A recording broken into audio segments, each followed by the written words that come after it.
What is going on, y'all? Welcome back to the channel. My name is David Wilson II, and in today's video we are talking lenses. Now, when I first set out to do this video, the main people I was really thinking about doing this for were first-time filmmakers, photographers, videographers, people who are really just now getting started in the space, and they haven't really decided which lens to go with next, or maybe they're purchasing their first lens and camera. Whatever the case is, hopefully this video will help shed some light on which lens to go with. I will show example footage of what each of these lenses have done for me in my career. I've used these lenses over the last 5 years of building my career as a filmmaker and photographer, and here on YouTube as well. None of these lenses were sent over to me. This channel is way too small to be sponsored just yet, but I hope all of that helps you make your decision at the end of the day. So without further ado, let's get started. First lens that I want to talk to you guys about, and I am a Canon shooter for the most part. I started with a GH5 in 2018, and I just recently purchased the C70 back in October. So all of my lenses have been Canon, but this focal length is really what I want y'all to really focus on and just take note of. So the 50mm is a very commonly used lens in regards to filmmakers, photographers. I will be very shocked to find that there actually might just be a photographer who does not have a 50mm in their bag, which is crazy to me. This was literally my very first lens. My mentor allowed me to use his. I started at my church, and I've used a 50mm ever since. This was my first lens that I bought with my camera, and it just gets the job done. When you take photos with this thing with 50mm, it really just replicates what it looks like in real life. There is no distortion. There is no whatever wide angle lens that you use. It pretty much shoots exactly like you would see it, and that's what makes this really easy to use and awesome. And I think that is the first lens that I would suggest you buy if you are a person who is taking photos of people, even landscape. I've seen people use 50mm in landscape as well. You can use any lens for anything. It does not matter. It really depends on whatever it is that you use it for, but the 50mm has served me well. This particular 50mm is $400 at the moment. I think I got it for $350, and it kind of ranges around that price range. All of the lenses that I really want to talk about today, that I'm going to talk about today, do go on sale quite often. So if you're a person who's thinking like, oh shoot, it's $400, one, I would say start charging more for your photography, for your video work, and you won't say that. Or get better. If you're not able to charge at least $400, $500, I charge way more than that now when I first got started. But I would suggest to you to up your prices. Do not be scared to do that, because you deserve it. All right. But that's the first lens that I am going to go with. The next lens is pretty much the same thing. Now, I did not talk about the cons of the 50mm because they pretty much bleed into the 85mm for Canon, at least, and it's very common for all of the cheaper lenses. They do have flaws, but the 85mm, if you choose the 85mm, what do you get? This is an excellent portrait lens. When I tell you, my first lens, as I said before, was a 50mm. And when I got the 85mm, it just changes the look of your, this just changes the look of your images, right? It's different from the 50mm.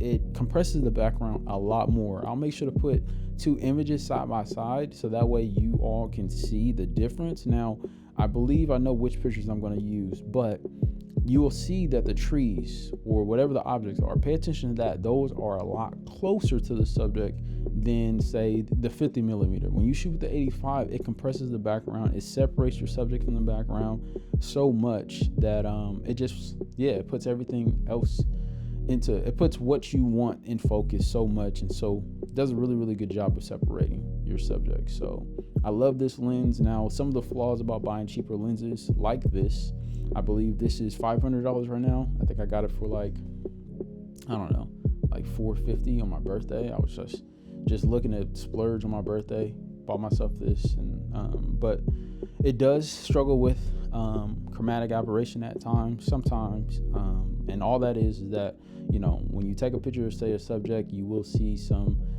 teal and some magenta lines around your subject, and it does do that. That doesn't kill the photo. It just, you know, for photographers like you and I, video people, filmmakers, we notice those things, and you just want to avoid that.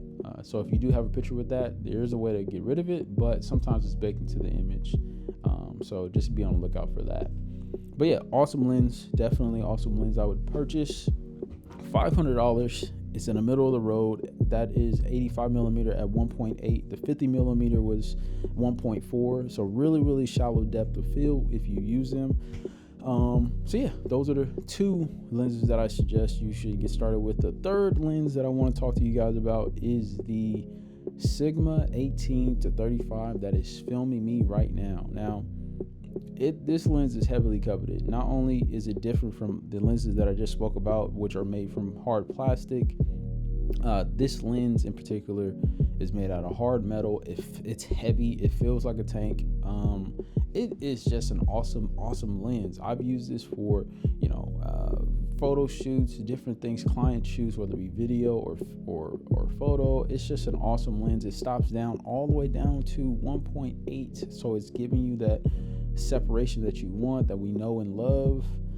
It's just an awesome lens to start with, and I believe I got this for $650. I'm telling y'all, these lenses will go on sale if they're not on sale now. I believe when I looked on B&H, that was, the Sigma was $700 right now, but it started at $800, I believe.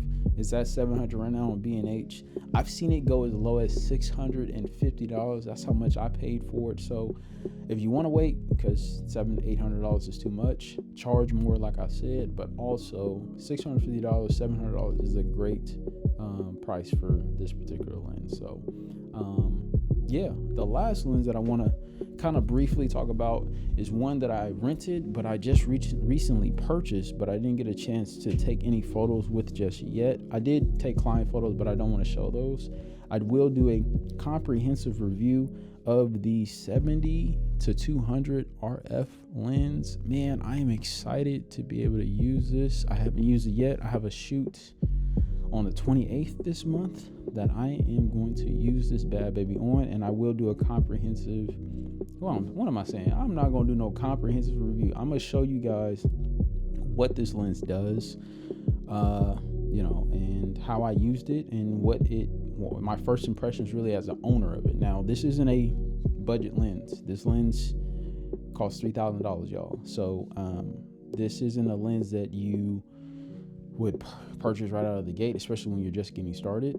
But what I will say is that when you are, you know, getting more clients, when you are landing bigger shoots, you want to upgrade your gear. And this was a very expensive purchase for me, but I'm charging clients in between $6,000 to $10,000, like for a video, or for, you know, not for photos, but you know, these are very expensive tools that we use, and so we got to charge accordingly to be able to maintain and keep up with the industry. And if you are, you know, I don't know how this video turned into a which lens you should buy versus to charging more, but honestly, guys, if you want to or need to step your game up in terms of, you know, buying more expensive gear, you need to charge more, and that also requires you to get better.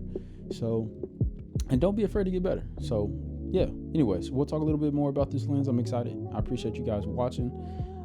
Tune in to the next video. I don't know when that is, but I'm gonna try to come up with a upload, you know, day, time, all that good jazz. For those who are first time here on this channel, we talk about film, fashion, and photography. And yeah, so that's it. I appreciate you guys listening. That does it for me. And as always, start your day with giving, because way too many people take. SWNUP.